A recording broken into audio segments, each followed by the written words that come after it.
اور یہ بات میں سارے آزاد کشمیر کے سب پولیٹیکل لیڈرشپ کو کہتا ہوں، تو لطیف اکبر سے کہتا ہوں، میں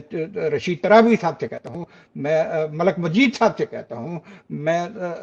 راجہ فاروق حیدر سے، اور باقی سب جتنے بھی ہیں نکلیں باہر۔ میں راجہ صاحب آخری ایک کوشچن میں اگر پورا پڑھ سکوں تو میں لیتا ہوں کہ کہہ رہے ہیں کہ برطانوی جو قانون آزادی ہند 1947 کی دفعہ 7(1) کے تحت حکومت شاہی ریاستوں کے ساتھ تمام معاہدوں کے خاتمے کا اعلان کر دیتی ہے، جس کی روح سے انگریز سامراج کے راج کے خاتمے کے ساتھ ہی جموں کشمیر میں 1846 معاہدہ امرتسر کا بھی خاتمہ ہو جاتا ہے اور 15 اگست 1947 کو ہو جاتا ہے۔ بحری سنگھ 15 اگست 1947 کے بعد ریاست کا حکمران نہیں رہتا اور اقتدار اعلیٰ ریاست جموں کشمیر کے عوام کو منتقل ہو جاتا ہے، جس کا دعویٰ 4 اکتوبر 1947 کے اعلامیے میں جموں کشمیر کے عوام کو ریاست جموں کا مالک اور مختار مانا جاتا ہے۔ یہ آخری کوشچن ہے، اس کے اوپر آپ کیا کہیں گے؟ چونکہ میرا دیکھیں پروگرام کا ٹائم تو ختم ہو چکا ہے۔ یہ بات تو صحیح ہے نا کہ جس وقت میں اعلان آزادی ہند ہوا، اسی میں نے ذکر کر چکا ہوں کہ اسی اعلان آزادی ہند کی روشنی میں مہاراجا نے سمجھ لیا کہ اب جو ہے وہ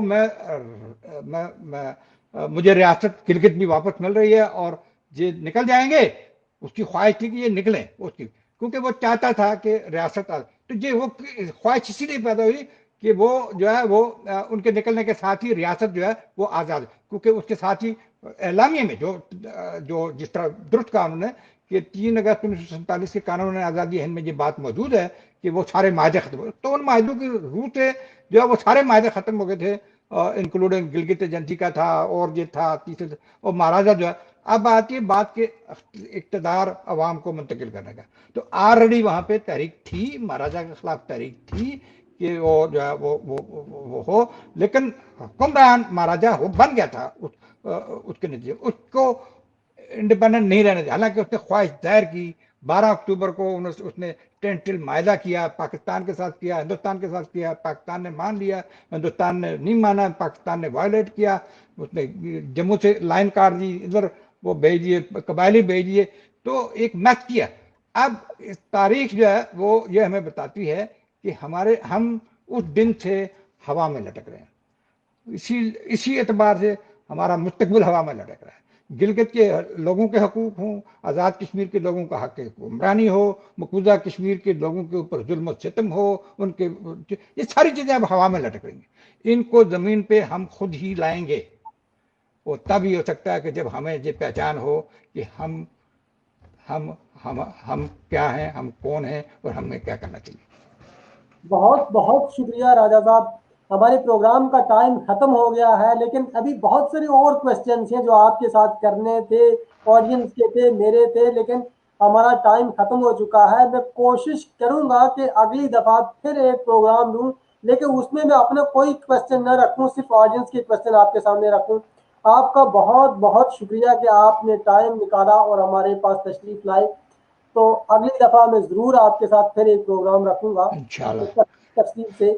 آڈینس کے جواب دیں گے ہم۔ بہت بہت شکریہ آپ کا، بہت بہت شکریہ، مجھے تھوڑی توانائی مل جاتی ہے، خود بھی اپنی بات میں بے بس ہو سکتا ہے میں کچھ کر نہ سکتا، خواہش ہے، میری دعا ہے اللہ تعالیٰ ہمیں ہمت دے کہ ہم اپنی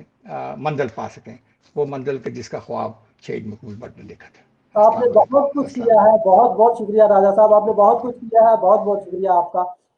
ناظرین، یہی تھے راجہ مظفر ڈیلس سے ہمارے ساتھ موجود تھے۔ راجہ مظفر کشمیر کی ایک چلتی پھرتی تاریخ ہے، جن سے میں نے آج 4 اکتوبر کی ہسٹری کا پوچھا کہ 4 اکتوبر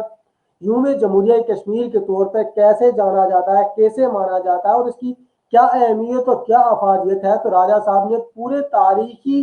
دلائل کے ساتھ، ثبوتوں کے ساتھ یہ ہمیں واضح طور پر یہ بتایا کہ 4 اکتوبر کی جو حکومت تھی وہ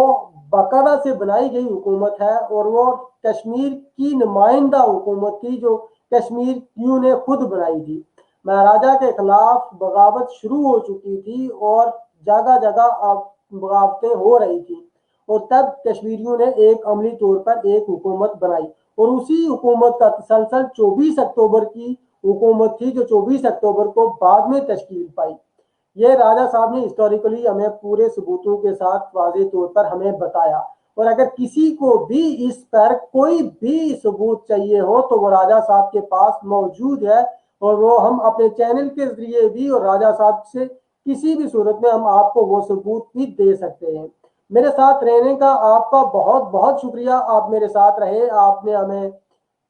جوائن کیا اور کشمیر کی جو ہسٹری تھی اس پر آپ نے ہمارا پروگرام دیکھا۔ بہت بہت شکریہ، آپ میرے ساتھ رہے۔ اگلے ہفتے تک میں آپ سے پھر اجازت چاہوں گا، اگلے ہفتے پھر ملاقات ہوگی۔ تب تک کے لیے آپ اپنا، اپنے اہل و عیال کا اور اپنے قرب و جوار میں سب کا خیال رکھے گا۔ بہت بہت شکریہ۔